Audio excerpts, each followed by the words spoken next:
Hi friends, ಎಲ್ಲರಿಗೂ ನಮಸ್ಕಾರ. ನಾನು ನಿಮ್ಮ ದೈಸಿ ಯಲ್ಲಪ್ಪ ಕಮ್ದಾಳ್.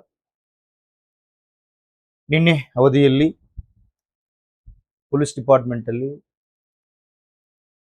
ಪೊಲೀಸ್ ಹುದ್ದೆಗಳಿಗೆ ಸಂಬಂಧಪಟ್ಟಂತೆ, ಅದರಲ್ಲಿ ವಿಶೇಷವಾಗಿ ಪೊಲೀಸ್ ಕಾನ್ಸ್ಟೇಬಲ್ಗೆ ಸಂಬಂಧಪಟ್ಟಂತೆ ಹೊಸ ನೋಟಿಫಿಕೇಶನ್ ಆಗಿದೆ. ಅದೇ ಹುದ್ದೆಗಳನ್ನು ಕರೆದಿದ್ದಾರೆ. ಹಾಗಾಗಿ ಆ ಹಿನ್ನೆಲೆಯಲ್ಲಿ ಅದಕ್ಕೆ ಎಲಿಜಿಬಲ್ ಇರುವಂಥ ಯುವಕರು ಇವತ್ತಿನಿಂದನೇ ನಿಮ್ಮ ಒಂದು ಕಾರ್ಯವನ್ನು ಪ್ರಾರಂಭಿಸಿ ಅನ್ನುವಂಥದ್ದು. ನಾಳೆ ಓದ್ತೀನಿ, ನಾಡ್ದು ಓದ್ತೀನಿ ಅನ್ನೋದನ್ನ ಯೋಜನೆಯನ್ನ ಮುಂದಕ್ಕೆ ಹಾಕ್ಬೇಡ್ರಿ. ಇವತ್ತೇ ಕಾರ್ಯಪ್ರವೃತ್ತರಾರ. ಯಾಕಂದ್ರೆ ನಾಳೆ ಎಂದರ ಮನಿ ಹಾಳಂತ ಕರೀತಾರ. ಹಾಗೆ ಇವತ್ತೇ ಪ್ರಾರಂಭ ಮಾಡ್ರಿ. ಹಾಗಾಗಿ ನನ್ನ ಈ ಪೊಲೀಸ್ ಕಾನ್ಸ್ಟೇಬಲ್ಗೆ ಸಂಬಂಧಪಟ್ಟಂತ ವಿಶೇಷ ಕ್ಲಾಸ್ ಅನ್ನ ನಮ್ಮ ವಿದ್ಯಾರ್ಜನೆ ವೇದಿಕೆಯಿಂದ ನಾನು ಡೈಲಿ ಒಂದು 2 ರಿಂದ 3 ಕ್ಲಾಸ್ ಅನ್ನ ತಗೊಳ್ತಾ ಬರ್ತೀನಿ. ಅದರ ಸದುಪಯೋಗ ಪಡೆದುಕೊಳ್ತಾರೆ ಅಂತ ಭಾವಿಸುತ್ತಾ ಈ ಕ್ಲಾಸ್ ಅನ್ನು ಸ್ಟಾರ್ಟ್ ಮಾಡ್ತಾ ಇದ್ದೀನಿ. ನೋಡಿ, ಫಸ್ಟ್ ಸಿಲೆಬಸ್ ನೋಡಿಬಿಡೋಣ. ನಾವು ನೋಡಿದಾಗ ಆ ನಂತರದಲ್ಲಿ ಯಾವುದನ್ನು ಓದ್ಬೇಕು, ಯಾವುದನ್ನು ಓದಬಾರ್ದು ಅನ್ನೋದು ಗೊತ್ತಾಗುತ್ತೆ. ಅದಕ್ಕೋಸ್ಕರ ಸ್ಪರ್ಧಾತ್ಮಕ ರಂಗದಲ್ಲಿ ಮೋಸ್ಟ್ ಇಂಪಾರ್ಟೆಂಟ್. ಯಾಕಂದ್ರೆ ಸಾಗರ ಇದೆ ಸ್ಪರ್ಧಾತ್ಮಕ ರಂಗದಲ್ಲಿ. ಈ ಸಾಮಾನ್ಯ ಜ್ಞಾನ ಅನ್ನೋದು ಇದೆಯಲ್ಲ, ತುಂಬಾ ಸಾಗರ ಇದ್ದಂಗ ಅದು. ಅದರಲ್ಲಿ ನಮಗ what to read, what not to read ಅನ್ನೋದು ಬೇಕು. ಏನನ್ನ ಓದ್ಬೇಕು, ಏನನ್ನ ಓದ್ಬಾರ್ದು ಅನ್ನೋದು ಗೊತ್ತಿರ್ಬೇಕು ಫಸ್ಟ್. ಹಾಗೆ ಫಸ್ಟ್ ಸಿಲೆಬಸ್ ನೋಡ್ಬಿಡೋಣ. ಏನು, ಎಷ್ಟು ಪ್ರಶ್ನೆಗಳು ಬರ್ತಾವ? ಪ್ರಶ್ನೆ ಪತ್ರಿಕೆ ನೋಡಿದಾಗ ನಿಮ್ಗೆ ಸಿಲೆಬಸ್ ಕನೆಕ್ಷನ್ ತಗೋತದ. ಎಷ್ಟು ಪ್ರಶ್ನೆಗಳು ಇರ್ತಾವ? 100 ಪ್ರಶ್ನೆಗಳು ಇರ್ತಾವ. ಒಟ್ಟು ಅಂಕಗಳು 100 ಅಂಕಗಳು ಇರ್ತಾವ. ನೆಗೆಟಿವ್ ಇರ್ತದ, ನೆನಪಿರ್ಲಿ. ಕ್ವಶನ್ಸ್ ನೀವು ರಾಂಗ್ ಆಯ್ತಪ್ಪರ ಅಂಕಗಳು ಕಟ್ ಆಗ್ತಾ ಬರ್ತಾವ. ಅದು ಕೂಡ ನಿಮ್ಮ ನೆನಪಲ್ಲಿ ಇರ್ಲಿ ಅನ್ನುವಂಥದ್ದು. ಜೊತೆಗೇನೆ ಸಮಯ ಎಷ್ಟಿರ್ತದಪ್ಪ ಅಂತಂದ್ರ 1.5 ಗಂಟೆ ಇರೋದಂದ್ರೆ 90 ನಿಮಿಷ ಸಮಯ ಇರ್ತದ. ಆ 90 ನಿಮಿಷದಲ್ಲಿ ನೀವು 100 ಪ್ರಶ್ನೆಗಳನ್ನ ಕ್ರ್ಯಾಕ್ ಮಾಡ್ಬೇಕಾಗತ್ತೆ. 100 ಪ್ರಶ್ನೆಗಳಿಗೆ ಆನ್ಸರ್ ಮಾಡ್ಬೇಕಾಗತ್ತೆ. ಬಟ್ ನೆನಪಿರ್ಲಿ, ನಿಮಗೆ ಯಾವ ಪ್ರಶ್ನೆಗಳಿಗೆ ನಿಖರವಾದ ನಿರ್ದಿಷ್ಟವಾದ ಉತ್ತರ ಗೊತ್ತಿರ್ತದಲ್ಲ ಅದನ್ನ ಮಾತ್ರ ನೀವು ಟಿಕ್ ಮಾಡ್ಬೇಕಾಗುತ್ತೆ. ಯಾಕಂದ್ರೆ ನೆಗೆಟಿವ್ ಇದೆ ಅನ್ನೋದನ್ನ ಮರಿಬಾರ್ದು. ತುಂಬಾ ತಾಳ್ಮೆಯಿಂದ ಮೈಕ್ರೋ ಅಬ್ಸರ್ವೇಷನ್ ಹಿನ್ನೆಲೆಯಲ್ಲಿ ಅಂಡರ್ಸ್ಟ್ಯಾಂಡಿಂಗ್ ಮಾಡಿಕೊಂಡು ಸಾಧ್ಯವಾದಷ್ಟು ಅತಿ ಸರಿಯಾದ ಪ್ರಶ್ನೆಯನ್ನ ನೀವು ಟಿಕ್ ಮಾಡ್ಬೇಕಲ್ಲಿ, ಆಯ್ಕೆಯನ್ನ ಟಿಕ್ ಮಾಡ್ಬೇಕಾಗುತ್ತೆ. ಇದು ಕೂಡ ತುಂಬಾ ಸೂಕ್ಷ್ಮವಾದ ವಿಚಾರ ಆಗ್ತದೆ ಅನ್ನುವಂಥದ್ದು. ಈಗ ನೆಕ್ಸ್ಟ್ ಸಿಲೆಬಸ್ ಬರೋಣ. ಏನ್ ಕೊಟ್ಟಿದಾರ ಹೊಸದಾಗಿ ಸಿಲೆಬಸ್ ಅಂದಾಗ ನೋಡ್ಲಿ, ಸಾಮಾನ್ಯ ಜ್ಞಾನ ಇದೆ. ಸಾಮಾನ್ಯ ಜ್ಞಾನ ಅಂತಂದಾಗ ಇದನ್ನ ಜಿಕೆ ಅಂತ ಕರೀತಾರ, ಜನರಲ್ ನಾಲೆಜ್. ಇದರೊಳಗ ಕ್ವಶನ್ಸ್ ಹೆಂಗ್ ಬರ್ತಾವ್ರ, ಸ್ಟ್ಯಾಟಿಸ್ಟಿಕ್ ಜಿಕೆಗೆ ಸಂಬಂಧಪಟ್ಟದ ಕೇಳ್ತಾರೆ. ಸ್ಟ್ಯಾಟಿಸ್ಟಿಕ್ ಜಿಕೆ ಏನು? ಸ್ಟ್ಯಾಟಿಸ್ಟಿಕ್ ಜಿಕೆಗೆ ಸಂಬಂಧಪಟ್ಟದ ಏನ್ ಕ್ವಶನ್ಸ್ ಬರ್ಬೋದಪ್ಪ ಅಂತಂದಾಗ, ಈಗ ಫಾರ್ ಎಕ್ಸಾಂಪಲ್ 2011ರ ಜನಗಣತಿಯ ಪ್ರಕಾರ 2011ರ ಜನಗಣತಿಯ ಪ್ರಕಾರ ಭಾರತದಲ್ಲಿ ಒಟ್ಟು ಜನಸಂಖ್ಯೆ ಎಷ್ಟು ಅಂತ ಕೇಳಿದಾಗ ಸುಮಾರು ಎಷ್ಟು? 121 ಕೋಟಿ ಅಂತ ಆನ್ಸರ್ ಮಾಡ್ಬೇಕು. ಇದು ಒಂದು ಪಾಯಿಂಟ್. ಇನ್ನೊಂದೇನು, ಕರ್ನಾಟಕದಲ್ಲಿ ಅತಿ ಹೆಚ್ಚು ದೀರ್ಘಾವಧಿಯ ಮುಖ್ಯಮಂತ್ರಿಯಾಗಿ ಸೇವೆ ಸಲ್ಲಿಸಿದ ಮುಖ್ಯಮಂತ್ರಿ ಯಾರು ಅಂತ ಕೇಳಿದಾಗ ಸಿದ್ದರಾಮಯ್ಯ ಅಂತ ಕೇಳ್ತೀನಿ ಕ್ವಶನ್ಸ್.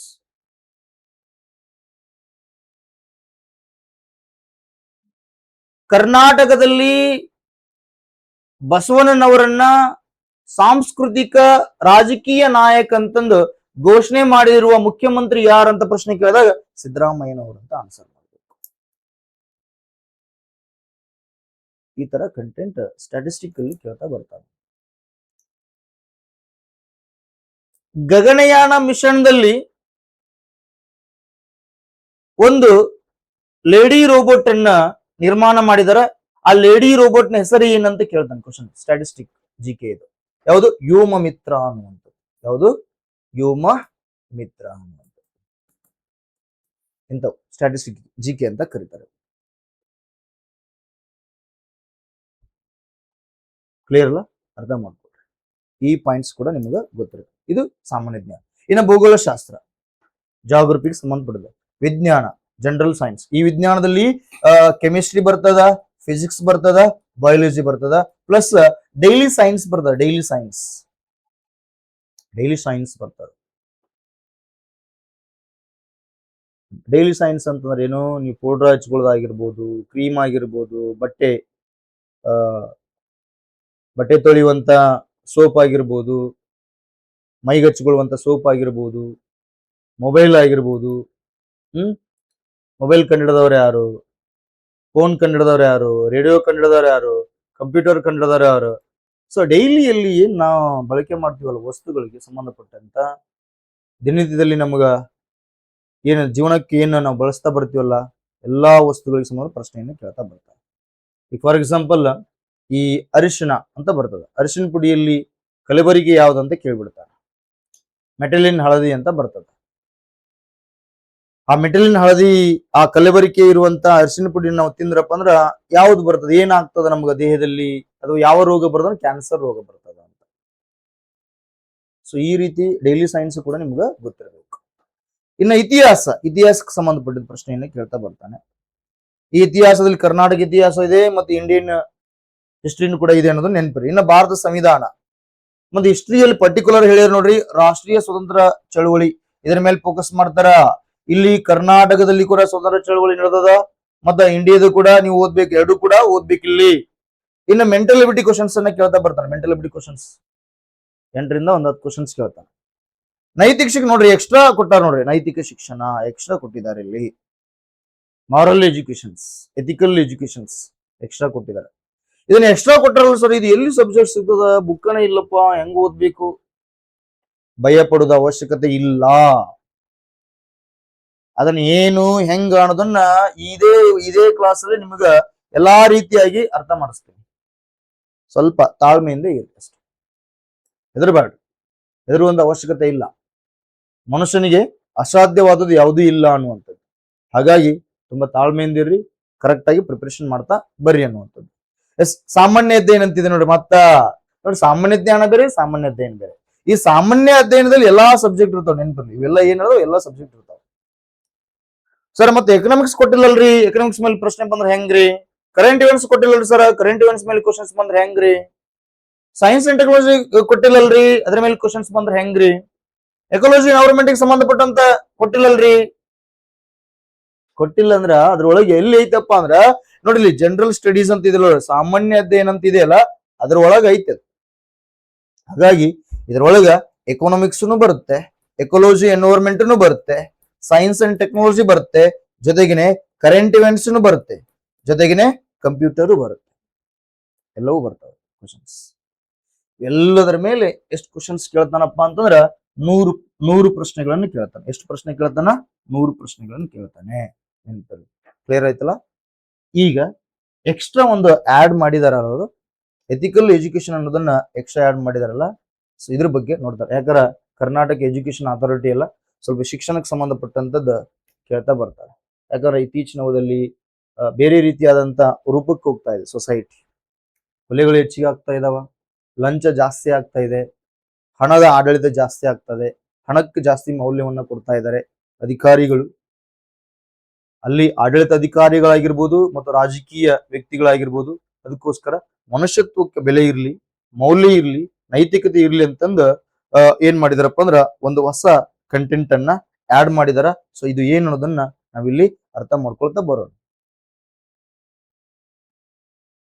ನೋಡಿ, ಮೌಲ್ಯಗಳು, ಮಾರಲ್ಸ್, ಅದರಲ್ಲಿ ಹ್ಯೂಮನ್ ವ್ಯಾಲ್ಯೂಸ್ ಅಂತ ಬರ್ತದೆ. ಮಾನವೀಯ ಮೌಲ್ಯಗಳು ಅಂತ ಅದನ್ನ ಏನಂತಾರ? ಮಾನವೀಯ ಮೌಲ್ಯಗಳು. ಮಾನವೀಯ ಮೌಲ್ಯಗಳು.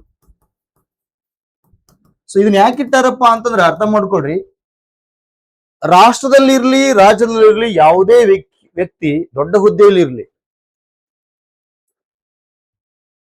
ದೊಡ್ಡ ಹುದ್ದೆಯಲ್ಲಿ ಇದೀನಿ ಅಂತಂದು, ಅಧಿಕಾರದಲ್ಲಿ ಇದೀನಿ ಅಂತಂದು ಅಹಂಕಾರ ಪಡದೆ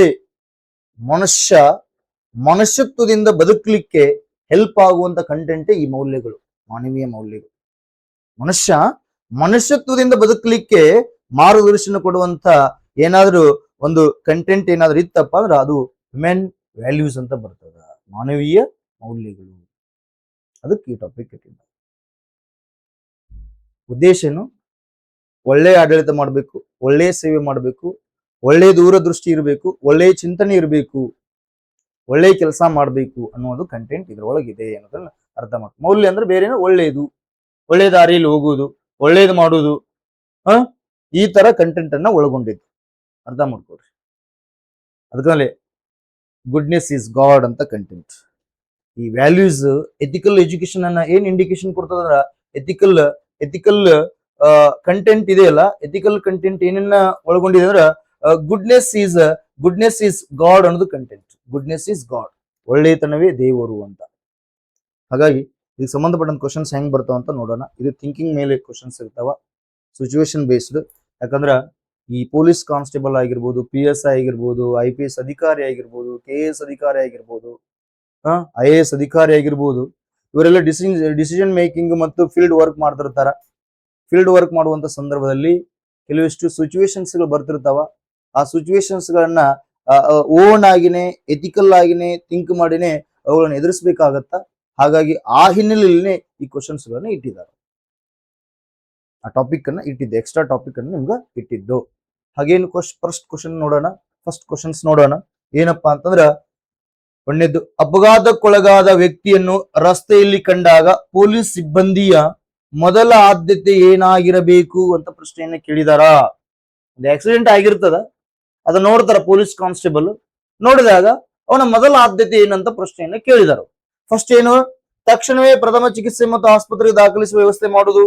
ಒಂದನೇದ್ದು, ಮೊದಲು ಅಪಘಾತಕ್ಕೆ ಕಾರಣ ಯಾರು ಎಂದು ತನಿಖೆ ಮಾಡುವುದು. ಎರಡನೇದ್ದು ಆಪ್ಷನ್ಸ್, ಅವರ ಕುಟುಂಬದವರು ಬರುವವರೆಗೂ ಕಾಯುವುದು.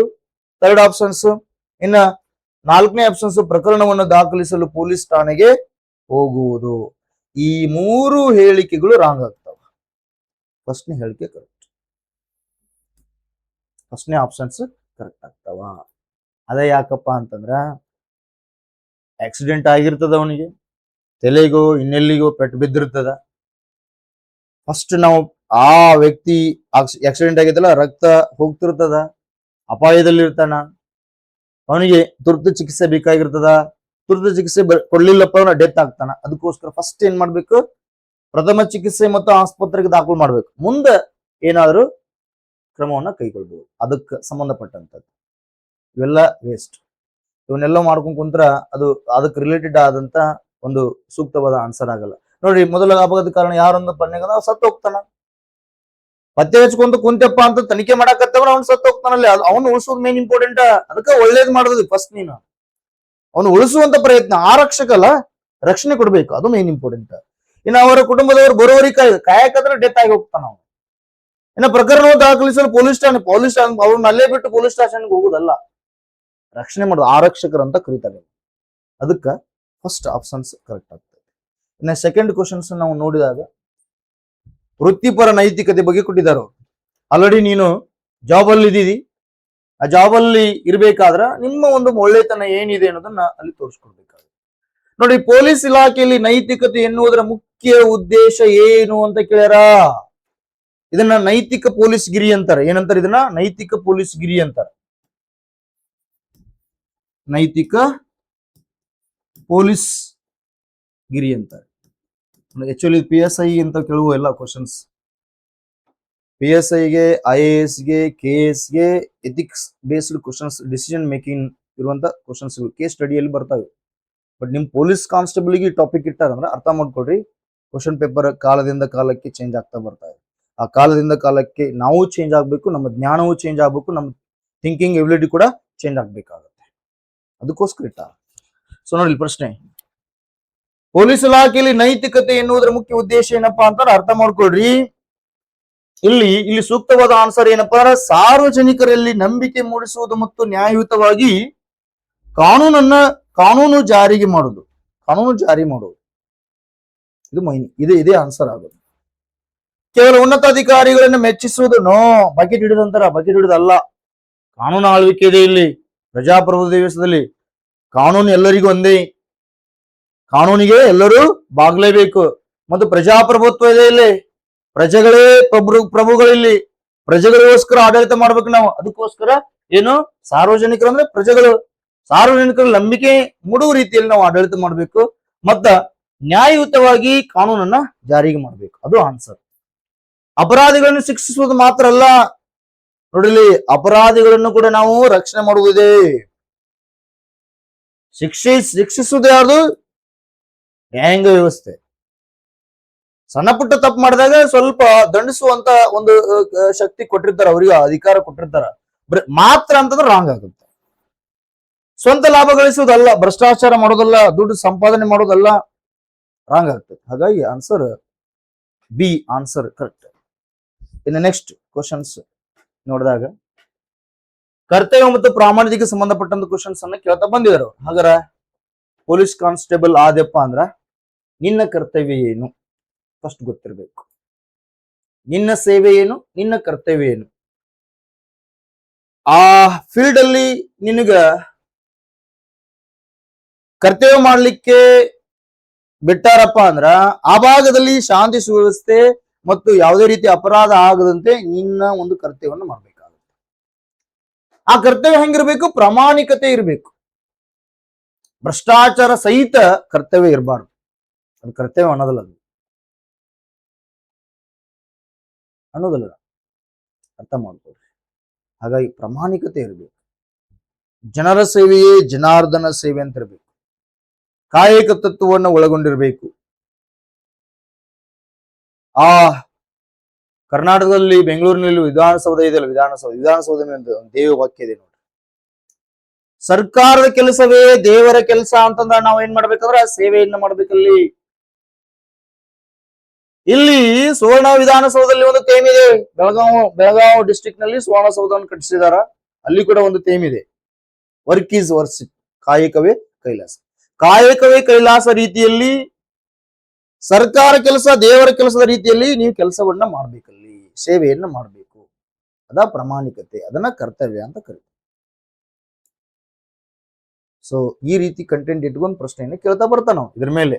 ಹಾಗಾಗಿ ಕೇಳ್ತಾನ, ರಾತ್ರಿ ಕರ್ತವ್ಯದಲ್ಲಿದ್ದಾಗ ಶ್ರೀಮಂತ ವ್ಯಕ್ತಿಯೊಬ್ಬರು ಸಂಚಾರಿ ನಿಯಮ ಉಲ್ಲಂಘಿಸಿ ನಿಮಗೆ ಲಂಚ ನೀಡಲು ಮುಂದಾದರೆ ಒಬ್ಬ ಜವಾಬ್ದಾರಿಯುತ ಪೊಲೀಸ್ ಆಗಿ ನಿಮ್ಮ ನಡೆ ಏನಾಗಿರಬೇಕು ಅಂತ ಪ್ರಶ್ನೆಯನ್ನ ಕೇಳಿದ. ಅರ್ಥ ಮಾಡ್ಕೊಳ್ರಿ. ನೈಟ್ ಡ್ಯೂಟಿ ಹಾಕಿದಾರೆ ನಿಮಗ, ಅಗರ್ಭ ಶ್ರೀಮಂತ ಬಂದಿದಾನ, ಏನೋ ತಪ್ಪು ಮಾಡಿದಾನ, ಸಂಚಾರಿ ಉಲ್ಲಂಘನೆ ಮಾಡಿ ಏನೋ ಯಾರಿಗೂ ಆಕ್ಸಿಡೆಂಟ್ ಮಾಡಿದಾನ, ಅದರ ಪ್ರಕಾರ ನಿನ್ ಕರ್ತವ್ಯ ಏನು? ಅವನ್ನ ಹಿಡಿದು ಎಲ್ಲಿಗೆ ಒದಗಿಸ್ಬೇಕು? ಪೊಲೀಸ್ ಸ್ಟೇಷನ್ಗೆ ಹೋಗಿ ಅವನ್ಗೆ ಏನ್ ಮಾಡ್ಬೇಕಪ್ಪ ಅಂದ್ರ ಅರೆಸ್ಟ್ ಮಾಡ್ಬೇಕಾಗತ್ತೆ. ಜೊತೆಗೇನೆ ಅದನ್ನ ಮಾಡ್ಲಾರ್ದೆ ಅವನತ್ರ ದುಡ್ಡು ತಗೊಂಡು ಸರ್ಕಾರಕ್ಕ ಅಲ್ಲಿನ ಪೊಲೀಸ್ ಠಾಣೆಗೆ ನೀನು ಮೋಸ ಮಾಡಿದಂದ್ರ ಅದನ್ನ ಪ್ರಾಮಾಣಿಕತೆ ಅನ್ನೋದಿಲ್ಲ. ನಿನ್ ಕರ್ತವ್ಯನ ಯಾರು ತಪ್ಪು ಮಾಡ್ತಾರ ಅವ್ರನ್ನ ಅರೆಸ್ಟ್ ಮಾಡುದು, ಹಿಡಿದು ತಂದು ಏನ್ ಮಾಡುದು, ಪೊಲೀಸ್ ಸ್ಟೇಷನ್ ಹಾಕೋದು ನಿನ್ ಕರ್ತವ್ಯ. ತಪ್ಪನ್ನ ಕಂಟ್ರೋಲ್ ಮಾಡೋದು, ಅಪರಾಧವನ್ನು ಕಂಟ್ರೋಲ್ ಮಾಡೋದು, ಶಾಂತಿ ಸುವ್ಯವಸ್ಥೆನ ಸ್ಥಾಪಿಸುವುದು ನಿನ್ನ ಕರ್ತವ್ಯ. ಇದಕ್ಕೆ ತಕ್ಕಂತೆ ಪ್ರಶ್ನೆ ಆನ್ಸರ್, ಈ ಪ್ರಶ್ನೆಗೆ ತಕ್ಕಂತೆ ಆನ್ಸರ್ ಏನಾಗುತ್ತಪ್ಪ ಅಂತಂದ್ರ ಲಂಚವನ್ನು ನಿರಾಕರಿಸಿ ನಿಯಮದ ಪ್ರಕಾರ ದಂಡ ವಿಧಿಸುವುದು, ಹಣವನ್ನು ಪಡೆದು ಅವರನ್ನ ಹೋಗಲು ಬಿಡುವುದು, ಅವರನ್ನು ತೀವ್ರವಾಗಿ ನಿಂದಿಸುವುದು, ವಿಷಯವನ್ನು ನಿರ್ಲಕ್ಷಿಸಿ ಸುಮ್ಮನಾಗುವುದು. ನೋ, ಸೂಕ್ತವಾದ ಆನ್ಸರ್ ಯಾವುದಪ್ಪ? ಇದು. ಲಂಚವನ್ನು ನಿರಾಕರಿಸಿ ನಿಯಮದ ಪ್ರಕಾರ ದಂಡಿಸುವುದು, ದಂಡ ವಿಧಿಸುವುದು. ಅವ ಏನ್ ಮಾಡ್ಯಾನ, ಯಾವ ರೀತಿ ಇದ್ ಮಾಡ್ಯಾನ, ದಂಡ ಹಾಕೋದು. ಸಾಧ್ಯವಾದ್ರೆ ಅದಕ್ಕಿಂತ ಮೀರಿ ಹೋಗಿದ್ರೆ ಪೊಲೀಸ್ ಸ್ಟೇಷನ್ ಕರ್ಕೊಂಡು ಅರೆಸ್ಟ್ ಮಾಡೋದು. ಸೊ ಇದು ಈ ರೀತಿ ಅಲ್ಲೇ ಸಿಚುವೇಶನ್ ಬೇಸ್ಡ್ ಎಲ್ಲ ಸಿಚುವೇಶನ್ ನೋಡಿರ್ತೀರಿ. ಯುವಕರೆಲ್ಲ ಪೊಲೀಸರು ಯಾವ ಕೆಲಸ ಮಾಡ್ತಾ ಇರ್ತಾರ, ಈ ಆಕ್ಸಿಡೆಂಟ್ ಆದಾಗ, ಸಂಚಾರ ನಿಯಮಗಳನ್ನ ಉಲ್ಲಂಘಿಸಿದಾಗ ಎಲ್ಲ ನೋಡಿದ್ರಿ ಸಿಚುವೇಶನ್. ಆ ಸಿಚುವೇಶನ್ ಅರ್ಥ ಮಾಡ್ಕೊಂಡು ನೀವೇನ್ ಮಾಡ್ಬೇಕು, ಈ ಪ್ರಶ್ನೆಗಳನ್ನ ಆನ್ಸರ್ ಮಾಡ್ಬೇಕು. ನೆಕ್ಸ್ಟ್ ಕ್ವಶನ್ಸ್ ಏನಿದೆ ಅಂದ್ರೆ ಲಾಸ್ಟ್ ಕ್ವಶನ್ಸ್. ಸಾರ್ವಜನಿಕರೊಂದಿಗೆ ನಡವಳಿಕೆ, ಬಿಹೇವಿಯರ್ ಹೆಂಗಿರ್ಬೇಕು, ಪಬ್ಲಿಕ್ ರಿಲೇಷನ್ಸ್ ಹೆಂಗಿರ್ಬೇಕು ಕೊಟ್ಟಿದ್ದಾರೆ ನೋಡಿ. ಇಲ್ಲಿ ಪ್ರಜಾಪ್ರಭುತ್ವ, ಇದು ಪ್ರಜೆಗಳೇ ಪ್ರಭು. ಇಲ್ಲಿ ಪ್ರಜೆಗಳ ಜೊತೆ ನಿಮ್ಮ ಒಂದು ಬಿಹೇವಿಯರ್ ಹೆಂಗಿರ್ಬೇಕು, ನಡವಳಿಕೆ ಅನ್ಯೋನ್ಯವಾಗಿರ್ಬೇಕು, ಉತ್ತಮವಾಗಿರ್ಬೇಕು, ಚೆನ್ನಾಗಿರ್ಬೇಕು, ಶಾಂತಿಯುತವಾಗಿರ್ಬೇಕು. ಆ ಹಿನ್ನೆಲೆ ಪ್ರಶ್ನೆಯನ್ನ ಕೇಳಿದರು. ಏನು ಕಠಿಣವಾಗಿ ಮತ್ತು ನಿರ್ಲಕ್ಷ್ಯದಿಂದ ಇರಬೇಕು? ನೋ. ಪೊಲೀಸ್ ಸ್ಟೇಷನ್ಗೆ ಬಂದ್ರು, ಬಾ ಎದಕ್ ಬಂದಿ ಇಲ್ಲಿ ಅಂತಂದು ಕೆಟ್ಟ ಶಬ್ದದಿಂದ ಮಾತಾಡೋದಲ್ಲ. ಬಂದಾಗ ಸುಮ್ಮನೆ ನೋಡಿ ಸುಮ್ಮನೆ ಇರೋದಲ್ಲ, ನಿರ್ಲಕ್ಷ್ಯಗೊಳ ಮಾಡೋದಿಲ್ಲ. ನೆಕ್ಸ್ಟ್, ದೂರು ಸ್ವೀಕರಿಸಲು ನಿರಾಕರಿಸಬೇಕು? ನೋ. ಪೊಲೀಸ್ ಸ್ಟೇಷನ್ ಇರುವುದೇ ದೂರನ್ನು ಕೊಟ್ಟದಾಗ ದೂರನ್ನು ಸ್ವೀಕರಿಸಿ ಯಾರು ತಪ್ಪು ಮಾಡಿರಲ್ಲ ತಪ್ಪಿಸಿರೋ ತಗೊಂಬಂದು ಅವ್ರಿಗೆ ಏನ್ ಮಾಡೋದು, ಶಿಕ್ಷೆ ಕೊಡಂಗ ರೀತಿ ಮಾಡೋದು, ಅದು ಮೇನ್ ಇಂಪಾರ್ಟೆಂಟ್. ಹಾಗಾಗಿ ಪ್ರಭಾವಿ ವ್ಯಕ್ತಿಗಳಿಗೆ ಮಾತ್ರ ಪ್ರಾಮುಖ್ಯತೆ ಅಲ್ಲ, ಕಾನೂನು ಎಲ್ಲರಿಗೂ ಒಂದೇ. ಪ್ರಜಾಪ್ರಭುತ್ವ ವ್ಯವಸ್ಥೆಯಲ್ಲಿ ದುಡ್ಡಿದ್ದವ ಅಷ್ಟೇ ಇಲ್ಲಿ ನಡೆಯುವುದಿಲ್ಲ. ಕಾನೂನು ಮುಂದೆ ಎಲ್ಲರೂ ತಲೆ ಬಾಗಲೇಬೇಕಿದೆ. ಹಾಗೆ ಇದು ರಾಂಗ್ ಆಗ್ತದೆ. ಆನ್ಸರ್ ಏನಪ್ಪಾ ಅಂತಾರ, ಗೌರವಪೂರ್ವಕವಾಗಿ ಮತ್ತು ಸಹಾನುಭೂತಿಯಿಂದ ಆಲಿಸಬೇಕು. Give the respect, take the respect. ಯಾಕಂದ್ರ ಎಷ್ಟೋ ಪೊಲೀಸ್ ಸ್ಟೇಷನ್ ಅಲ್ಲಿ ಪೊಲೀಸ್ ಕಾನ್ಸ್ಟೇಬಲ್ ಮತ್ತು PSI ಹೊಡೆಸ್ಕೊಂಡಿದ್ದಾರೆ.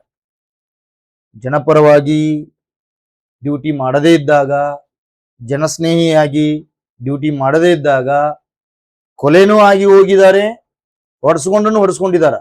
ಅದಕ್ಕೋಸ್ಕರನೇ ಯಾವುದೇ ಸರ್ಕಾರಿ ಸಂಸ್ಥೆ ಆಗಿರ್ಬೋದು, ವ್ಯವಸ್ಥೆ ಆಗಿರ್ಬೋದು, ಅದು ಜನರ ಕೊಟ್ಟ ಭಿಕ್ಷೆ ಆಗಿರ್ತದೆ.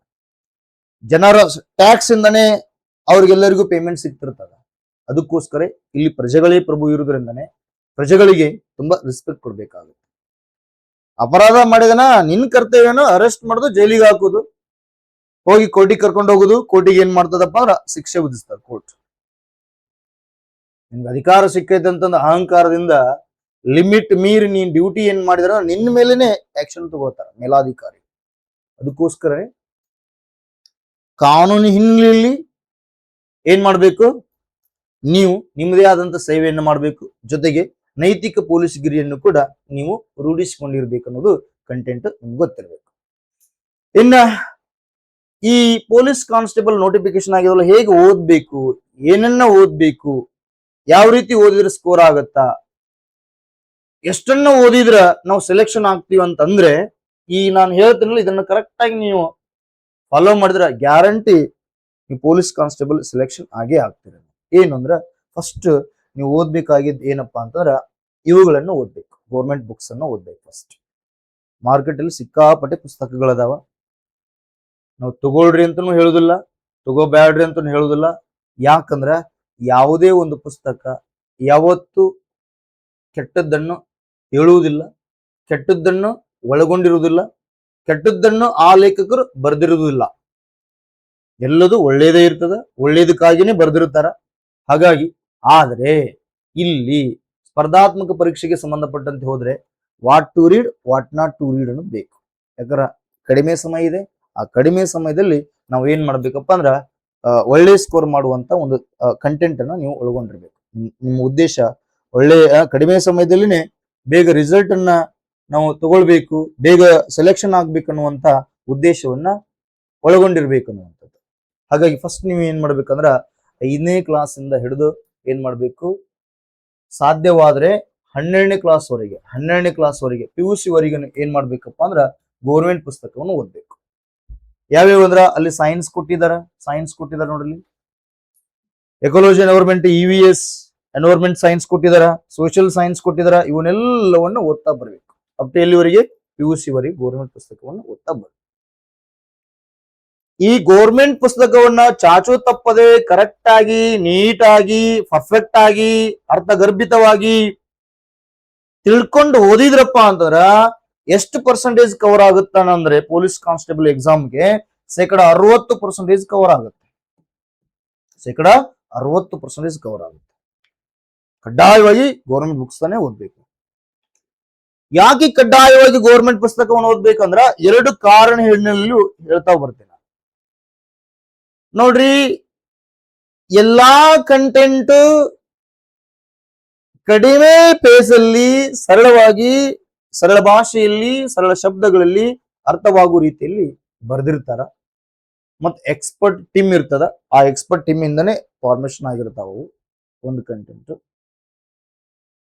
ಇನ್ನೊಂದೇನಪ್ಪಾ ಅಂತಂದ್ರ ಕೆಲವಿಷ್ಟು ಎಕ್ಸ್ಟ್ರಾ ವಿಷಯ ಅದ್ರೊಳಗೆ ಕೊಟ್ಟಿರ್ತಾನೆ, ಅದು ಕೂಡ ಕವರ್ ಆಗುತ್ತೆ. ಇನ್ನೊಂದೇನಪ್ಪಾ ಅಂತಂದ್ರೆ ಯಾವುದೇ ಒಂದು ಎಕ್ಸಾಮ್ ನಡೆಸುವಂತ ಅಥಾರಿಟಿ ಇದಿರ್ತದಲ್ಲ, ಕೆಲವು ಸಂದರ್ಭದಲ್ಲಿ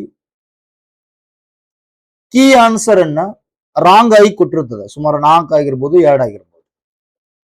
ಅವಾಗ ಅದೇ ಫೈನಲ್ ಅಂತಂದು ಅದು ತೀರ್ಮಾನ ಮಾಡ್ಕೊಂಡಿರ್ತದ. ಆದ್ರೆ ಆ ಕೀ ಆನ್ಸರು ರಾಂಗ್ ಇದಾವ, ನಾವು ಆ ಪ್ರಶ್ನೆಗೆ ಆನ್ಸರ್ ಮಾಡಿದ್ದು ಸರಿ ಇದೆ, ಅವ್ರು ಕೊಟ್ಟಂತ ಕೀ ಆನ್ಸರ್ ರಾಂಗ್ ಇದೆ ಅಂತಂದ್ ಹೇಳಿದ್ರಂದ್ರ ಒಪ್ಕೊಳ್ಳಲ್ಲ, ಅದು ವಿತ್ ಪ್ರೂಫ್ ಕೊಡ್ರಿ ಅಂತದ.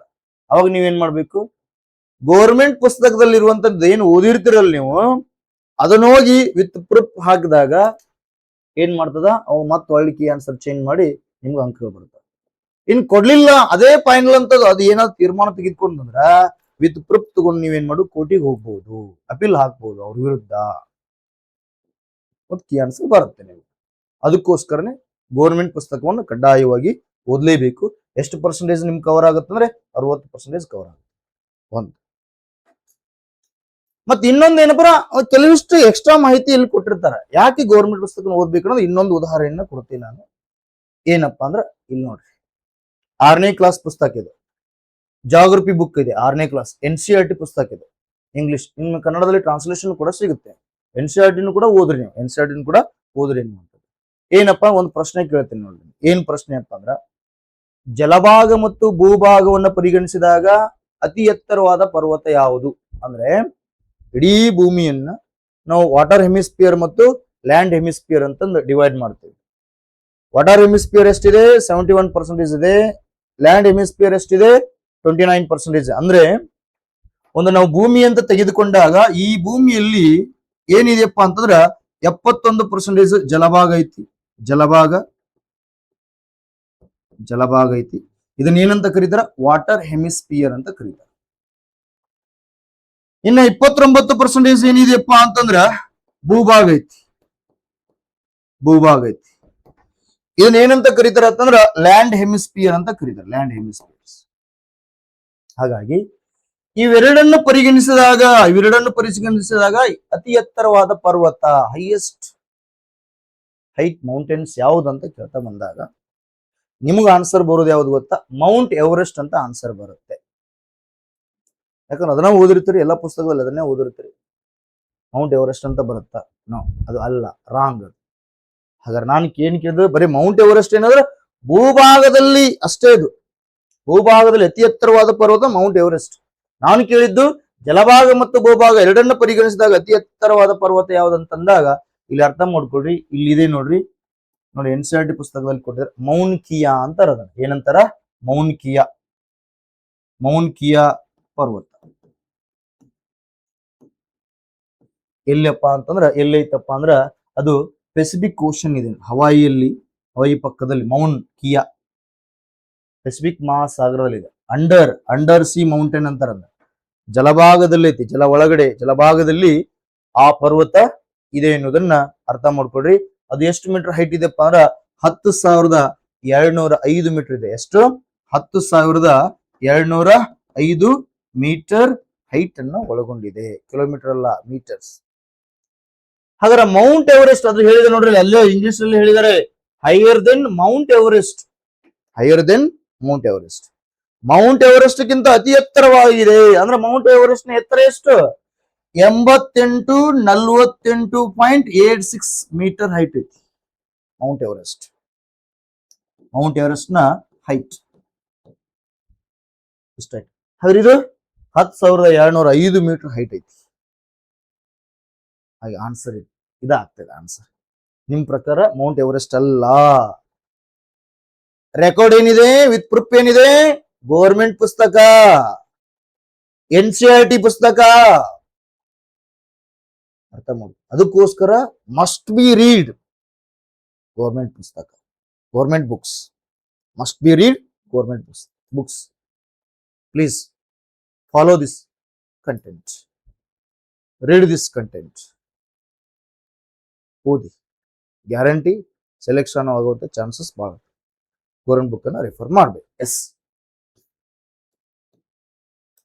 ಇನ್ನು ಮತ್ತೇನ್ ಓದ್ಬೇಕಪ್ಪ ಅಂತಂದ್ರಾಗ ದಿನನಿತ್ಯವಾಗಿ ಕಡ್ಡಾಯವಾಗಿ ನ್ಯೂಸ್ ಪೇಪರ್ ಓದ್ಲೇಬೇಕು. ಅದು ಯಾವ್ದು ನ್ಯೂಸ್ ಪೇಪರ್ ಅಪ್ಪ ಅಂದ್ರ ಪ್ರಜಾವಾಣಿ ನ್ಯೂಸ್ ಪೇಪರ್ ಓದ್ಬೇಕು. ದಿನಕ್ಕ 2 times, ಮ್ಯಾಕ್ಸಿಮಮ್ ಅಂದ್ರೆ 5 times ಓದ್ಬೇಕು. ಅದು ಆಗಲ್ಲಪ್ಪ ಅಂದ್ರ ದಿನಕ್ಕ 2 ಸತಿ ಓದ್ಬೇಕು. ಬೆಳಿಗ್ಗೆ 1 ಗಂಟೆ ನೀಟಾಗಿ ನ್ಯೂಸ್ ಪೇಪರ್ ಅನ್ನ ಓದಿ.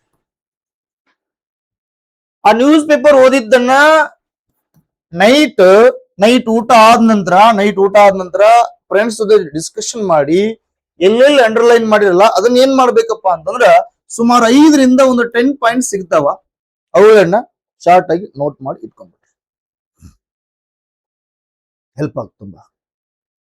ಡೈಲಿ ನ್ಯೂಸ್ ಪೇಪರ್ ಓದಿದ್ರಿಂದ ಎಲ್ಲಾ ಸಬ್ಜೆಕ್ಟ್ ಓದ್ದಂಗ ಆಗ್ತದೆ. ಆ ನ್ಯೂಸ್ ಪೇಪರ್ ಒಳಗ ಎಕನಾಮಿಕ್ಸ್ ಕಂಟೆಂಟ್ ಇರ್ತದ, ಇಂಡಿಯನ್ ಕಾನ್ಸ್ಟಿಟ್ಯೂಷನ್ ಪೊಲಿಟಿ ಇರ್ತದ, ಸೈನ್ಸ್ ಅಂಡ್ ಟೆಕ್ನಾಲಜಿ ಇರ್ತದ, ಇಂಟರ್ನ್ಯಾಷನಲ್ ವಿಷಯ ಇರ್ತದ, ನ್ಯಾಷನಲ್ ವಿಷಯ ಇರ್ತದ, ಎಕಾಲಜಿ ಎನ್ವೈರನ್ಮೆಂಟ್ ಇರ್ತದ, ಜಾಗೃತಿ ಇರ್ತದ, ಎಲ್ಲಾ ವಿಷಯಗಳು ಓದ್ದಂಗ ಆಗ್ತದೆ. ಅದಕ್ಕೋಸ್ಕರ ಡೈಲಿ ಕಡ್ಡಾಯವಾಗಿ ನ್ಯೂಸ್ ಪೇಪರ್ ಓದ್ತಾ ಇದ್ದಾರೆ. ನಿಮಗೆ ಕಾಮನ್ ಸೆನ್ಸ್ ಬೆಳೀತದೆ, ಹೊರಗಿನ ನಾಲೆಜ್ ಕೂಡ ಬೆಳೀತದೆ, ಹೊರಗಡೆ ಏನೆಲ್ಲ ಬದಲಾವಣೆಗಳು ನಡೀತಾ ಇದೆ ಅದು ಕೂಡ ಬೆಳೀತದೆ, ಶಬ್ದ ಭಂಡಾರ ಹೆಚ್ಚಿಗೆ ಆಗ್ತದೆ. ನೀವೇನಾದ್ರೂ PSI ಓದಾಕತ್ರಪ್ಪ ಅಂದ್ರ ಮುಂದೆ ಟ್ರಾನ್ಸ್ಲೇಷನ್ ಮಾಡ್ಲಿಕ್ಕೆ, ಪ್ರಿಸರೇಟಿಂಗ್ ಮಾಡ್ಲಿಕ್ಕೆ, ಜೊತೆಗೇನೆ ಎಲ್ಲಕ್ಕಿಂತ ಹೆಚ್ಚಾಗಿ ಎಸ್ಸೆ ಬರೀಲಿಕ್ಕೆ ಅದಕ್ಕೆ ಯೂಸ್ ಆಗುತ್ತೆ. ಕಡ್ಡಾಯವಾಗಿ ನ್ಯೂಸ್ ಪೇಪರ್ ಡೈಲಿ ಓದ್ತಾ ಬನ್ನಿ. ನೋಡಿ ಇಲ್ಲಿ ಮುಂಗಾರು, ಕೇರಳ ಹಿಂಗೆ ಮುಂಗಾರು ಪ್ರವೇಶ ನೋಡಿ. ಫಸ್ಟ್ ಯಾವ ರಾಜ್ಯಕ್ಕೆ ಮುಂಗಾರು ಪ್ರವೇಶ ಆಗ್ತದ? ಕೇರಳ ಫಸ್ಟ್. ಕೇಂದ್ರಾಡಳಿತ ಪ್ರದೇಶ ಫಸ್ಟ್ ಯಾವ್ದಾದ್ರೆ ಲಕ್ಷದ್ವೀಪ ಅಂತ ಬರ್ತದೆ, ಲಕ್ಷದ್ವೀಪ ಫಸ್ಟ್. ಅದಕ್ಕೆ ಅರ್ಥ ಮಾಡಿ ನ್ಯೂಸ್ ಪೇಪರ್ ಡೈಲಿ ಓದ್ತಾವ್ರಿ. ಈಗ ಹೊಸದಾಗಿ CM ಯಾರಾಗಿದಾರ? ಸಿದ್ದರಾಮಯ್ಯ ಅಲ್ಲ, ಈಗ DK ಶಿವಕುಮಾರ್. ನೇರ ನೋಡಿದ ತಕ್ಷಣ ಗೊತ್ತಾಗುತ್ತೆ ಸರ್ಕಾರದ ಬಗ್ಗೆ, ಈ ಪೊಲಿಟಿ ಇದೆ, ಇಂಡಿಯನ್ ಕಾನ್ಸ್ಟಿಟ್ಯೂಷನ್ ಪೊಲಿಟಿ ಕವರ್ ಆಗ್ತಾ ಬರ. ಅದಕ್ಕೆ must be read news papers. Daily ಓದ್ತಾ ಬರ್ಬೇಕು, ಹೆವಿ ನಾಲೆಜ್ ಬೆಳೀತಾ ಬರ್ತದ, ಎಲ್ಲಾ ಸಬ್ಜೆಕ್ಟ್ ಓದ್ದಂಗ ಆಗ್ತದೆ. ನೆಕ್ಸ್ಟ್ ಮತ್ತೇನ್ ಮಾಡ್ಬೇಕು? ಇಷ್ಟು ಓದಿರ್ ಸಾಕ? ನೋ,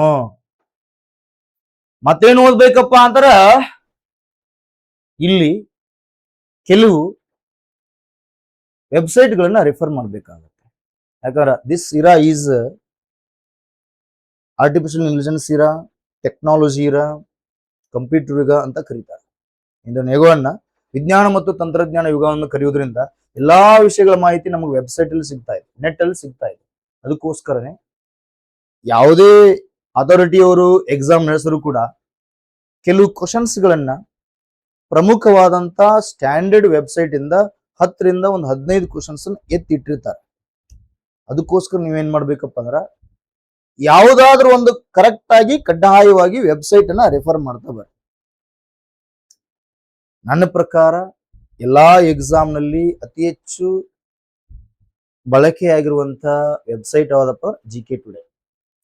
ಹಾಗಾಗಿ ಇಲ್ಲಿ 5ರಿಂದ 10 ಕ್ವಶನ್ಸ್ ಡೈಲಿ ಬರ್ತಿರ್ತಾವ, ವಿತ್ ಎಕ್ಸ್ಪ್ಲನೇಷನ್ ಇರ್ತದ. ಅವುಗಳನ್ನ ಡೈಲಿ ಓದ್ತಾ ಬರ್ರಿ, 5ರಿಂದ 10 ನಿಮಿಷ ಅದಕ್ಕೆ ಸ್ಪೆಂಡ್ ಮಾಡ್ತಾ ಬರ್ರಿ, ವಿತ್ ಎಕ್ಸ್ಪ್ಲನೇಷನ್ ಇರ್ತಾವ. 5 ಕ್ವಶನ್ಸ್ ಬಂದದಪ್ಪ, ಅದರಲ್ಲಿ ಸ್ಟ್ಯಾಂಡರ್ಡ್ 2 ಕ್ವಶನ್ಸ್ ಇರ್ತಾವ. ಅದನ್ನ ಪಿಕ್ ಮಾಡಿ ಬರ್ಕೊಂಡು ತಿಳ್ಕೊಳ್ರಿ. ಇಲ್ಲವೇ ಅದನ್ನ PDF ಮಾಡಿ ಇಟ್ಕೊಂಡು ಒಂದು ಫೈಲ್ ಮಾಡ್ಕೊಳ್ರಿ. ಈಗ ನೋಡಿ ಒಂದು ಕ್ವಶನ್ಸ್ ಎಕ್ಸಾಂಪಲ್ GK ಟುಡೇ, ಇದನ್ನ ನೋಡಿ www.GK ಟುಡೇ ಅಂತ, ಇದನ್ನ ನೀವು ವೆಬ್ಸೈಟ್ ಅನ್ನ ಫಾಲೋ ಮಾಡ್ರಿ. ಇನ್ನೊಂದು ಪಿಬ್ ನ್ಯೂಸ್ ಅಂತ ಬರ್ತದೆ, ಪಿಬ್ ನ್ಯೂಸ್, ಇದು ಗೌರ್ಮೆಂಟ್ ಪಿಬ್ ನ್ಯೂಸ್, ಅದನ್ನು ಕೂಡ ನೀವು ರೆಫರ್ ಮಾಡ್ತಾ ಬರ್ರಿ ಅನ್ನುವಂಥದ್ದು. ಇಲ್ಲಿ ನೋಡ್ರಿ, ಇದನ್ನ ರೆಫರ್ ಮಾಡಿದಾಗ ಒಂದು ಕ್ವಶನ್ಸ್ ನೋಡ್ರಿ, ಯಾಕಂದ್ರೆ ಇದು ರೀಸೆಂಟ್ ಆಗಿ ಮಳೆಗಾಲ ಈಗ ಸ್ಟಾರ್ಟ್ ಆಗ್ತದ, ಮುಂಗಾರು ಮಳೆ ಪ್ರವೇಶ ಆಗಿದೆ ಇವತ್ತ. ಹಾಗಾಗಿ ಇದು ನ್ಯೂಸ್ ಅಲ್ಲಿ ಇರ್ತದ. ಹಾಗಾಗಿ ಪ್ರಶ್ನೆ ಕೇಳಬಹುದು ನೋಡಿ. ಭಾರತದ 7ನೇ ಪ್ರಾದೇಶಿಕ ಹವಾಮಾನ ಕೇಂದ್ರ ಇತ್ತೀಚೆಗೆ ಯಾವ ಸ್ಥಳದಲ್ಲಿ ಉದ್ಘಾಟನೆ ಆಯಿತು ಅಂತ ಕೇಳ್ಯಾರ. ಇದಕ್ಕೆ ಆನ್ಸರ್ ಯಾವ್ದಪ್ಪ ಅಂತಂದ್ರ ಜಮ್ಮು ಅಂತಂದು ಆನ್ಸರ್ ಮಾಡ್ಬೇಕಾಗತ್ತ, ಜಮ್ಮು ಅಂತ ಆನ್ಸರ್ ಮಾಡ್ಬೇಕಾಗತ್ತ. ಸೊ ಇಲ್ಲಿ ಇದನ್ನ ಸ್ಥಾಪನೆ ಮಾಡೋದ್ರಿಂದ ಪ್ರವಾಹಗಳ ಬಗ್ಗೆ, ಮೇಘಸ್ಫೋಟದ ಬಗ್ಗೆ, ವಿವಿಧ ರೀತಿಯ ಹವಾಮಾನದ ಬಗ್ಗೆ, ಮಳೆಯ ಬಗ್ಗೆ ಏನ್ ಮಾಡ್ತಾರ ಇನ್ಫಾರ್ಮೇಶನ್ ಕೊಡ್ತಾ ಬರ್ತದೆ, ಜಮ್ಮು ಮತ್ತು ಕಾಶ್ಮೀರಕ್ಕೆ ಸಂಬಂಧಪಟ್ಟಂತೆ ಆ ಭಾಗದಲ್ಲೆಲ್ಲ. ಹಾಗಾಗಿ ಇಷ್ಟು ನೀವು ಓದ್ತಾ ಬರ್ಬೇಕು. ಅದಕ್ಕೋಸ್ಕರ ಮಾರ್ಕೆಟ್ ಅಲ್ಲಿ ಸಿಕ್ಕಾಪಟ್ಟೆ ಪುಸ್ತಕಗಳು ಅದಾವ, ನೆಟ್ ಅಲ್ಲಿ ಸಿಕ್ಕಾಪಟ್ಟೆ ವೆಬ್ಸೈಟ್ ಅದಾವ, ಮ್ಯಾಗಝಿನ್ಸ್ ಅದಾವ. ಮತ್ತೆ ಇನ್ನೊಂದು ನಿಮ್ಗೆ ನೆನಪಿರ್ಲಿ, ಮ್ಯಾಗಝಿನ್ಸ್ ಯಾವ್ದು ಓದ್ಬೇಕಂತಂದಾಗ ನಾನು ಇಲ್ಲಿ ಹೇಳ್ತೀನಿ ನೋಡ್ರಿ, ಕರೆಕ್ಟ್ ಆಗಿ ಅದನ್ನೇ ಫಾಲೋ ಮಾಡ್ತಾ ಬರ್ರಿ. ಮ್ಯಾಗಝಿನ್ಸ್ ಯಾವ್ದಪ್ಪ ಅಂತಂದಾಗ ಇಲ್ಲಿ ಸ್ಪರ್ಧಾ ವಿಜೇತ ಮ್ಯಾಗಝಿನ್ಸ್, ಸ್ಪರ್ಧಾ ವಿಜೇತ.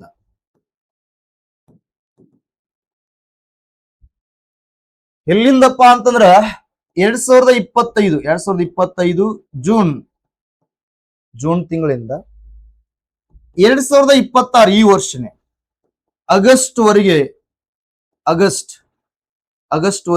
1 ಇಯರ್ದ ಏನ್ ಮಾಡ್ರಪ್ಪ ಅಂದ್ರ ಮ್ಯಾಗಝಿನ್ಸ್ ಓದ್ತಾ. ಈ ಮ್ಯಾಗಝಿನ್ ಅನ್ನ ಕನಿಷ್ಠ ಅಂದ್ರೂ ಕೂಡ ಎರಡರಿಂದ 3 ಸತಿ ಅದನ್ನ ರಿಕಾಲ್ ಮಾಡಿರ್ಬೇಕು. ಒಂದೊಂದು ಮ್ಯಾಗಝಿನ್ ಅದನ್ನ ಕರೆಕ್ಟ್ ಓದ್ಯಾರ ಅಂತ ಅರ್ಥ. ಒಂದ ಸತಿ ಓದ್ರೆ ನೆನ್ಕೊಳ್ಳಿದಿಲ್ಲ ಯಾವುದು. ಮಾರ್ಕೆಟ್ ಅಲ್ಲಿ ಸಿಕ್ಕಾಪಟ್ಟೆ ಅದಾವ ಮ್ಯಾಗಝಿನ್ಸ್, ಒಂದ ಓದ್ರಿ.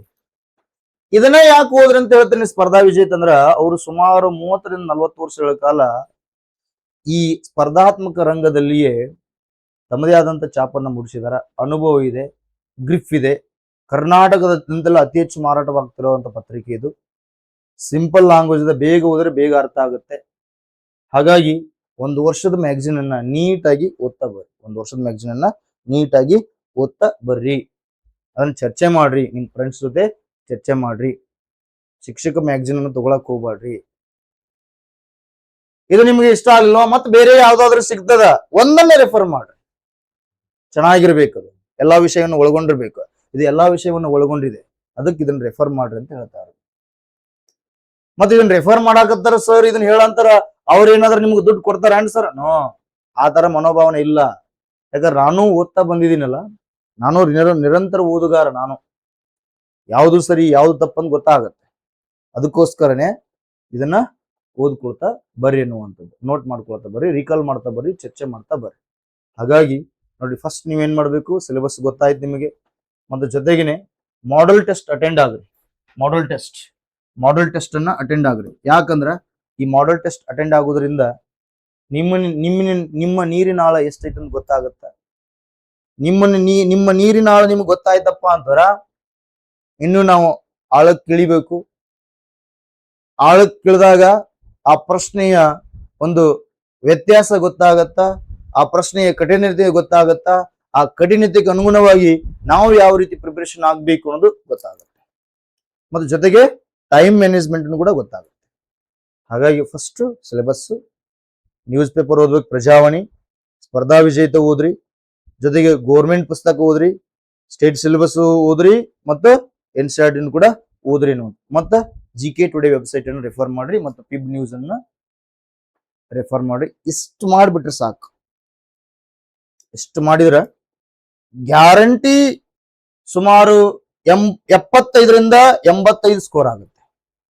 75ರಿಂದ 85 ಸ್ಕೋರ್ ಆಗುತ್ತೆ, ಪರ್ಟಿಕ್ಯುಲರ್ ಆಗಿ ಆಗುತ್ತೆ.